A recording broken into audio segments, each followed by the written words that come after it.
Hi, I am Emily Zambrano and I'm going to talk to you about the history of industrial engineering. Since the beginning of human civilization, we have sought ways to use our resources in the most optimal way, which has allowed us to build the civilization that we have present today. The beginning of industrial engineering, like that all engineering, is intertwined with the history of science and goes back to the origin of the human being. The origin of industrial engineering can be located in irrigation canals and buildings of ancient civilizations, activities that require the proper, coordinated, and optimal use of various resources, material, human knowledge, and another, to achieve an end.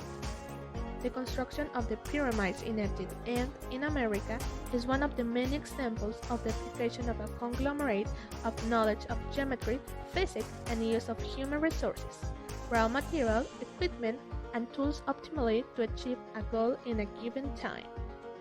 Engineering was a compendium of intuition, tradition, and experience that was accumulated over generations and handed down from master to apprentice, as any craftsman would.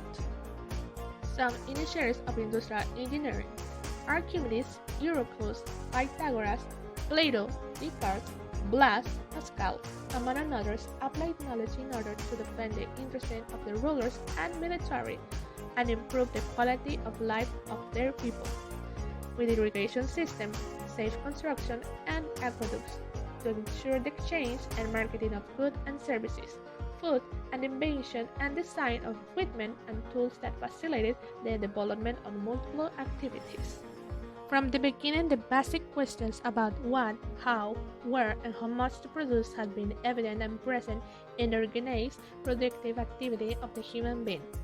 However, it was a result of the Industrial Revolution and from the Renaissance that these decisions began to show such complexity and impact that they require specific techniques and methods.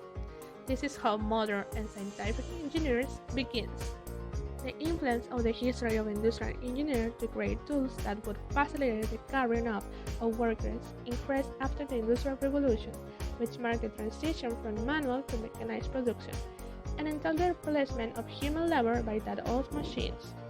Around 1850 comes the Second Industrial Revolution, which brought electricity, allowed manufacturing in large quantities, and saw the birth of the professional engineer. The Third Revolution had to wait until the middle of the 20th century, with the advent of electronic and information and telecommunication technology. And now, the Fourth Revolution brings with it a trend towards total automation,